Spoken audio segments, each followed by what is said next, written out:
ಸ್ನೇಹಿತರೆ, ಇದು ರಾಮಾಯಣದ ಪಠಣಕ್ಕೂ ಮುಂಚೆ ಹೇಳುವ ಮಂತ್ರ.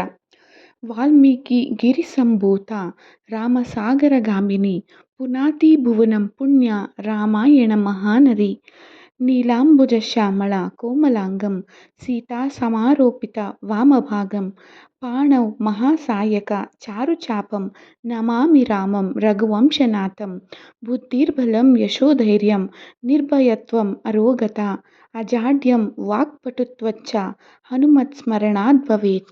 ಈ ಮಂತ್ರಗಳನ್ನು ರಾಮಾಯಣ ಅಥವಾ ರಾಮಚರಿತಮಾನಸ ಪಠಣ ಆರಂಭಿಸುವ ಮೊದಲು ಹೇಳಿದರೆ ತುಂಬ ಶುಭ ಮತ್ತು ಪುಣ್ಯಕರ ಎಂದು ಹೇಳಲಾಗಿದೆ. ರಾಮಾಯಣವನ್ನು ಮಹರ್ಷಿ ವಾಲ್ಮೀಕಿಯು ಬರೆದರೆ ರಾಮಚರಿತಮಾನಸವನ್ನು ಗೋಸ್ವಾಮಿ ತುಳಸಿದಾಸರು ಬರೆದಿದ್ದಾರೆ. ರಾಮಾಯಣ ಮತ್ತು ರಾಮಚರಿತಮಾನಸ ಈ ಎರಡರ ಉತ್ತರಕಾಂಡವು ಭಿನ್ನ ಭಿನ್ನವಾಗಿದೆ. ರಾಮಾಯಣದ ಎರಡನೇ ಉತ್ತರಕಾಂಡ ಮತ್ತು ರಾಮಚರಿತಮಾನಸದ ಎರಡನೇ ಉತ್ತರಕಾಂಡ ಒಂದಕ್ಕೊಂದು ಹೇಗೆ ವಿಭಿನ್ನ? ರಾಮಾಯಣದ ಉತ್ತರಕಾಂಡ ಮತ್ತು ರಾಮಚರಿತಮಾನಸದ ಉತ್ತರಕಾಂಡದ ನಡುವಿನ ವ್ಯತ್ಯಾಸವೇನೆಂದು ಈ ವಿಡಿಯೋ ಮೂಲಕ ತಿಳಿದುಕೊಳ್ಳೋಣ. ರಾಮಾಯಣದ ಉತ್ತರಕಾಂಡ ಅಥವಾ ರಾಮಚರಿತಮಾನಸಕ್ಕೆ ಸಂಬಂಧಿಸಿದಂತೆ ಅದರಲ್ಲಿನ ಘಟನೆಗಳ ವಿವರಣೆಯು ಸಂಶೋಧಕರು ನಂಬಿರುವಂತೆ ಇಲ್ಲ ಎಂದು ಹಲವರು ಅನುಮಾನಿಸುತ್ತಾರೆ. ರಾಮಾಯಣ ಮತ್ತು ರಾಮಚರಿತಮಾನಸ ಎರಡರ ಉತ್ತರಕಾಂಡವು ತುಂಬಾನೇ ವಿಭಿನ್ನವಾಗಿದೆ. ಯಾಕೆ ಹೀಗೆ? ಇದು ಸಂಶೋಧನೆಯ ವಿಷಯವಾಗಬಹುದು. ರಾಮಾಯಣ ಮತ್ತು ರಾಮಚರಿತಮಾನಸ ಈ ಎರಡರ ಉತ್ತರಕಾಂಡವು ಹೇಗೆ ವಿಭಿನ್ನ ಎಂದು ನೋಡೋಣ. ಉತ್ತರಕಾಂಡದಲ್ಲಿ ರಾಮನ ಪಟ್ಟಾಭಿಷೇಕದ ನಂತರ ಕೌಶಿಕಾದಿ ಮಹರ್ಷಿಗಳ ಆಗಮನ, ಮಹರ್ಷಿಗಳ ಮೂಲಕ ರಾವಣನ ತಾತ, ತಂದೆ ಮತ್ತು ರಾವಣರ ಜನ್ಮ ವೃತ್ತಾಂತವನ್ನು ನಿರೂಪಿಸುವುದು. ರಾವಣನಿಗೆ ಸಂಬಂಧಿಸಿದ ಅನೇಕ ಕಥೆಗಳು ವೇದಾವತಿಯಾಗಿ ಸೀತೆಯ ಹಿಂದಿನ ಜನ್ಮದ ಕಥೆ, ರಾವಣನಿಗೆ ವೇದಾವತಿಯ ಶಾಪ, ಸಹಸ್ರಬಾಹು ಅರ್ಜುನನ ನರ್ಮದ ಅಡಚಣೆ ಮತ್ತು ರಾವಣನ ಬಂಧನ, ಬಲಿಯೊಡನೆ ರಾವಣನ ಯುದ್ಧ ಮತ್ತು ಬಲಿಯ ಕಂಕುಳಲ್ಲಿ ರಾವಣನ ಬಂಧನ, ಸೀತೆಯ ಪರಿತ್ಯಾಗ, ವಾಲ್ಮೀಕಿಯ ಆಶ್ರಮದಲ್ಲಿ ಸೀತೆಯ ವಾಸ, ಶತ್ರುಘ್ನನ ಪರಾಕ್ರಮ, ಸುಮಾಲಿ ಮತ್ತು ಮಾಲ್ಯವನ ಕಥೆಗಳು, ರಾವಣ, ಕುಂಭಕರ್ಣ, ವಿಭೀಷಣ ಇತ್ಯಾದಿ ಜನ್ಮ ವಿವರಣೆ, ರಾವಣನ ಇತರ ಸಹೋದರರು ಬ್ರಹ್ಮನಿಂದ ವರಗಳನ್ನು ಪಡೆದವರು. ರಾವಣ ಪರಾಕ್ರಮ ವಿವರಣೆಯ ಸಂದರ್ಭದಲ್ಲಿ ಕುಬೇರಾದಿ ದೇವತೆಗಳ ಘರ್ಷಣೆ ಕಂಡುಬರುತ್ತದೆ. ಭಾರ್ಗವೀರ ಚರಿತ ಘಟನೆ, ಕಿಂಡು ಪುರುಷೋತ್ಪತ್ತಿ ಕಥೆ, ರಾಮನ ಅಶ್ವಮೇಧಯಾಗ, ವಾಲ್ಮೀಕಿಯೊಂದಿಗೆ ರಾಮನ ಮಗ ಲವಕುಶರಿಂದ ಅಶ್ವಮೇಧಯಾಗ, ರಾಮನ ಆದೇಶದ ಮೇರೆಗೆ ಸೀತೆ ವಾಲ್ಮೀಕಿಯೊಂದಿಗೆ ರಾಮನ ಬೇಟೆ, ಸೀತೆಯ ಪಾತಾಳ ಪ್ರವೇಶ, ಭರತ, ಲಕ್ಷ್ಮಣ ಮತ್ತು ಶತ್ರುಘ್ನರ ಪುತ್ರರ ಶೌರ್ಯದ ವಿವರಣೆ, ದೂರ್ವಾಸ ಮುನಿ ಮತ್ತು ರಾಮನ ನಡುವಿನ ಸಂಭಾಷಣೆ, ರಾಮನ ಸಹೋದರರು ಸ್ವರ್ಗಕ್ಕೆ ತೆರಳುವುದು ಮತ್ತು ದೇವತೆಗಳಿಂದ ರಾಮನ ವಿಶೇಷ ಪೂಜೆ ಇತ್ಯಾದಿಗಳನ್ನು ಈ ಭಾಗದಲ್ಲಿ ಚೆನ್ನಾಗಿ ವಿವರಿಸಲಾಗಿದೆ.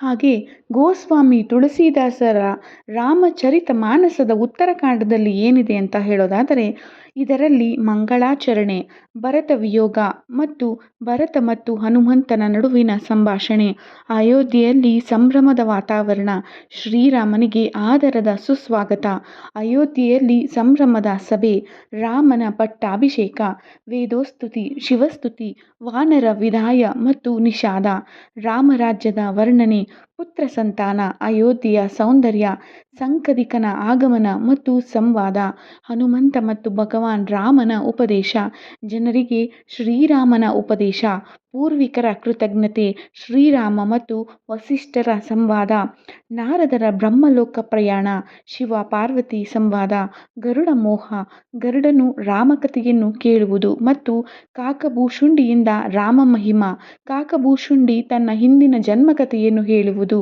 ಮತ್ತು ಕಾಳಿ ಮಹಿಮೆ, ಶಿವನ ಪಾಪ, ರುದ್ರಾಕ್ಷ, ಶಾಪಾನುಗ್ರಹ ಮತ್ತು ಕಾಕಭೂಷುಂಡಿಯ ಮುಂದಿನ ಕಥೆ, ಕಾಕಭೂಷುಂಡಿಯ ಶಾಪ, ಜ್ಞಾನ, ಭಕ್ತಿ ಮತ್ತು ಭಕ್ತಿಯ ಮಹಿಮೆ, ಗರುಡನ ಗೊಂದಲಗಳಿಗೆ ಉತ್ತರ ಮತ್ತು ಕಾಕಭೂಷುಂಡಿ ಮಹಿಮಾ, ರಾಮಾಯಣ ಮಹಾತ್ಮೆ ಮತ್ತು ರಾಮಾಯಣದಲ್ಲಿ ಆರತಿಯ ವಿವರಣೆಗಳನ್ನು ಕೊಟ್ಟಿದ್ದಾರೆ.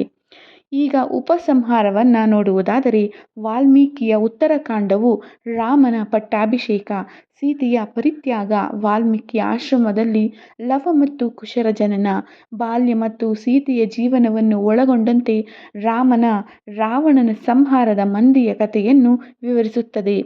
ಶತ್ರುಘ್ನನಿಂದ ಲವಣಾಸುರನ ವಧೆ ಮತ್ತು ಇದರ ಒಂದಿಷ್ಟು ರಾಜರುಗಳು ಕುರಿತು ವಿವರಣೆಯೂ ಕೂಡ ಕಂಡುಬರುತ್ತದೆ. ಮತ್ತೊಂದೆಡೆ ಗೋಸ್ವಾಮಿ ತುಳಸೀದಾಸರ ರಾಮಚರಿತಮಾನಸದಲ್ಲಿ ರಾಮ, ಕಾಕಭೂಷುಂಡಿ ಮತ್ತು ಗರುಡ ಸಂಭಾಷಣೆಗೆ ಸಂಬಂಧಿಸಿದಂತೆ ಶಿವ ಮತ್ತು ಪಾರ್ವತಿಯ ನಡುವಿನ ಸಂಭಾಷಣೆ, ಜ್ಞಾನ ಮತ್ತು ಉಪದೇಶದ ಹೆಚ್ಚಿನ ವಿವರಣೆ ಇದೆ. ಅದರಲ್ಲಿ ಸೀತೆಯ ಪರಿತ್ಯಾಗ ಹಾಗೂ ಲವ ಮತ್ತು ಕುಶರ ಬಗ್ಗೆ ಯಾವುದೇ ರೀತಿಯ ಉಲ್ಲೇಖವನ್ನು ಮಾಡಲಾಗಿಲ್ಲ. ವಿದ್ವಾಂಸರು ವಾಲ್ಮೀಕಿ ರಾಮನ ಸಮಕಾಲೀನರು ಮತ್ತು ಗೋಸ್ವಾಮಿ ತುಳಸೀದಾಸರು ರಾಮನ ಭಕ್ತರಾಗಿದ್ದರು ಎಂದು ನಂಬುತ್ತಾರೆ. ಪುರಾವೆಯ ವಿಷಯ ಮುಂದಕ್ಕೆ ಬಂದರೆ ವಾಲ್ಮೀಕಿ ರಾಮಾಯಣವನ್ನೇ ಸಾಕ್ಷಿಯಾಗಿ ಸ್ವೀಕರಿಸಬೇಕು, ಏಕೆಂದರೆ ಅದು ಸರಿಯಾದ ರಾಮಾಯಣ. ರಾಮಚರಿತಮಾನಸವನ್ನು ಬರೆಯುವ ಮೊದಲು ಗೋಸ್ವಾಮಿ ತುಳಸೀದಾಸರು ವಾಲ್ಮೀಕಿಯ ರಾಮಾಯಣ ಸೇರಿದಂತೆ ದಕ್ಷಿಣ ಭಾರತದ ರಾಮಾಯಣವನ್ನು ಓದಿದ್ದರು. ರಾಮನ ಜೀವನವನ್ನು ನೋಡಿದ ನಂತರ ವಾಲ್ಮೀಕಿ ರಾಮಾಯಣವನ್ನು ಬರೆಯುವಾಗ ಅವರು ಎಲ್ಲವನ್ನೂ ತಿಳಿದುಕೊಂಡಿದ್ದರು. ವಾಲ್ಮೀಕಿ ರಾಮಾಯಣ ಮತ್ತು ತುಳಸೀದಾಸರ ರಾಮಚರಿತಮಾನಸ ಎರಡೂ ಶ್ರೀರಾಮನ ಕಥೆಯನ್ನು ಹೇಳುವ ಪವಿತ್ರ ಮಹಾಕಾವ್ಯಗಳು. ವಾಲ್ಮೀಕಿ ರಾಮಾಯಣವು ರಾಮನನ್ನು ಮರ್ಯಾದಾ ಪುರುಷೋತ್ತಮ ಮಾನವನನ್ನಾಗಿ ಚಿತ್ರಿಸಿದರೆ, ತುಳಸೀದಾಸರು ರಾಮಚರಿತಮಾನಸದಲ್ಲಿ ರಾಮನನ್ನು ದೈವಿಕ ಶಕ್ತಿ ಎಂದು ಬಣ್ಣಿಸಿದ್ದಾರೆ. ಎರಡೂ ಕೃತಿಗಳು 7 ಕಾಂಡಗಳನ್ನು ಹೊಂದಿದ್ದು, ಹಿಂದೂ ಧರ್ಮದಲ್ಲಿ ಅಪಾರ ಭಕ್ತಿ ಮತ್ತು ಸಾಂಸ್ಕೃತಿಕ ಮಹತ್ವವನ್ನು ಪಡೆದಿದೆ. ವಾಲ್ಮೀಕಿ ರಾಮಾಯಣವು ಋಷಿ ವಾಲ್ಮೀಕಿಯಿಂದ ಸಂಸ್ಕೃತದಲ್ಲಿ ರಚಿತವಾದರೆ, 16ನೇ ಶತಮಾನದಲ್ಲಿ ತುಳಸೀದಾಸರು ಜನಸಾಮಾನ್ಯರಿಗೆ ಅರ್ಥವಾಗುವಂತೆ ಅವಧಿ ಭಾಷೆಯಲ್ಲಿ ರಾಮಚರಿತಮಾನಸವನ್ನು ಬರೆದಿದ್ದಾರೆ. ವಾಲ್ಮೀಕಿಯ ರಾಮನು ಮಾನವೀಯ ಭಾವನೆಗಳಿಂದ ಕೂಡಿದ ಸರಳವಾದ ಮನುಷ್ಯ, ಆದರೆ ತುಳಸೀದಾಸರ ರಾಮನು ಅತಿಮಾನುಷ ಶಕ್ತಿಯುಳ್ಳ ದೈವಿಕ ಪುರುಷ. ವಾಲ್ಮೀಕಿ ರಾಮಾಯಣದಲ್ಲಿ ಲಕ್ಷ್ಮಣ ರೇಖೆಯ ಉಲ್ಲೇಖವಿಲ್ಲ. ಇದು ತುಳಸೀದಾಸರ ರಾಮಚರಿತಮಾನಸದಲ್ಲಿ ಬರುವ ಕಲ್ಪನೆ.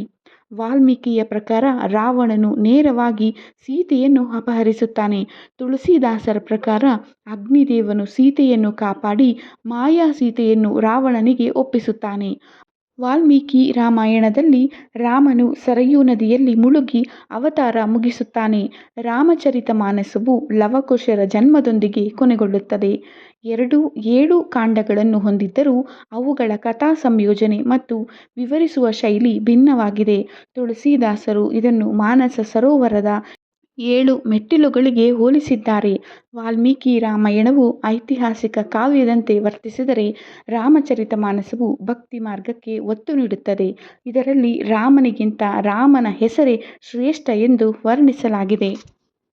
ಸ್ನೇಹಿತರೆ, ಇದು ಶ್ರೀರಾಮನ ಪವಿತ್ರ ಕಥೆಯಾದ ರಾಮಾಯಣ ಮತ್ತು ರಾಮಚರಿತಮಾನಸದ ಸಣ್ಣ ಪರಿಚಯ. ಈ ಮಹಾಗ್ರಂಥಗಳು ನಮಗೆ ಧರ್ಮ, ಸತ್ಯ, ಭಕ್ತಿ ಮತ್ತು ಆದರ್ಶ ಜೀವನದ ಮಾರ್ಗವನ್ನು ತೋರಿಸುತ್ತವೆ. ಶ್ರೀರಾಮನ ಆದರ್ಶ ಜೀವನ, ಸೀತೆಯ ಪಾವಿತ್ರ್ಯ ಮತ್ತು ಹನುಮಂತನ ನಿಸ್ವಾರ್ಥ ಭಕ್ತಿ ನಮಗೆ ಸದಾ ಪ್ರೇರಣೆಯನ್ನು ನೀಡುತ್ತದೆ.